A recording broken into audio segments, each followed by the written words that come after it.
আমার বাড়ি এই গ্রামে, আমার বাবা মৃত, আমি পর্দা করি, দিন পালনের চেষ্টা করি, আমার বয়স 24, মাস্টার্স পাস, আমি বিবাহ করতে চাই। আমার দুই ভাই বিবাহের ক্ষেত্রে পাত্রের শুধু স্ট্যাটাস এবং চাকরি দেখে, পরেশগারিতার কোনো গুরুত্ব দেয় না।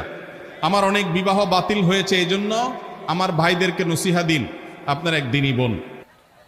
ভাইরা আমার, আমাদের দেশে অনেক হতভাগা অভিভাবক আছে, নিজের মেয়ে কিংবা বোনকে বিয়ে দেওয়ার ক্ষেত্রে শুধুমাত্র ছেলের টাকা পয়সা, চাকরি বাকরি, স্ট্যাটাস এগুলোই দেখে। ছেলে ভালো মানুষ কিনা, আল্লাহ ভীরু মুত্তাকি কিনা, পরহেজগার কিনা, নামাজি কিনা, হালাল হারাম মেইনটেইন করে কিনা, সে বিষয়টা দেখে না। নবীজি সাল্লাল্লাহু আলাইহি সাল্লাম বলেছেন, তুনকাহুল মারআতু লিআরবাঈন, 4টি বিষয় দেখে সাধারণত মেয়েদেরকে মানুষ বিবাহ করে বা বিবাহ দেয়। এই 4টি বিষয়ের মধ্যে কেউ টাকা পয়সা দেখে, কেউ রূপ লাবণ্য দেখে, কেউ বংশগরিমা দেখে মানুষ একে অন্যকে বিবাহ করে, বিবাহ দেয়। কিন্তু কেউ কেউ দিনদারিতাকে অগ্রাধিকার দেয়। নবী সাল্লাল্লাহু আলাইহি সাল্লাম বলেছেন, ফাজফার বিজাতিদ দ্বীন, ধার্মিক মানুষের সাথে বিবাহ বন্ধনে আবদ্ধ হয়ে তোমরা জেতার চেষ্টা করো। তুমি যদি বিবাহ করে তোমার বিবাহের প্রকৃত সার্থক বিবাহকে করতে চাও, বিবাহের যদি লক্ষ্যকে তুমি পূরণ করতে চাও, তাহলে সত্যিকার অর্থে সফল হতে হলে তোমাকে অবশ্যই দিনদারিতাকে অগ্রাধিকার দিতে হবে। এই বোনের ভাইয়েরা যদি এই মাহফিলে থেকে থাকেন, আপনাদেরকে আমি বলছি, আল্লাহকে ভয় করেন। মনে রাখবেন, চাকরি বাকরি, স্ট্যাটাস এগুলা কোনোটা সংসারে শান্তি আনে না। শান্তি আনে মানুষের ব্যক্তিত্ব, ভালো মানুষ সত্য।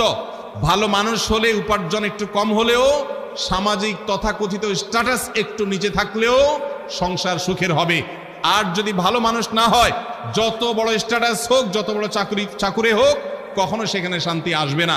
এজন্য আল্লাহকে ভয় করেন এবং দিনদার পাত্র দেখে নিজের বোন মেয়েকে বিয়ে দিবেন। আমাদের মেয়ের বাবারা এখন আর পাত্র দেখে না, তারা টাকার বস্তার সাথে মেয়ে বিয়ে দিতে চায়। মেয়ের বাবারা এখন আর ছেলে দেখে না, তারা দেখে টাকার বস্তা। আর ছেলের বাবারাও এখন আর মেয়ে দেখে না, তারা খোঁজে আটার বস্তা, তারা ময়দার বস্তা খোঁজে, তারা ভালো মেয়ে খোঁজে না।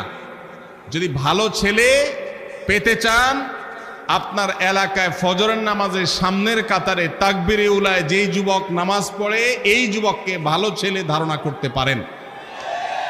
আল্লাহ তাআলা আমাদেরকে দিনদারিতা এবং ধার্মিকতা দেখে বিবাহ দেওয়ার তৌফিক দান করুন।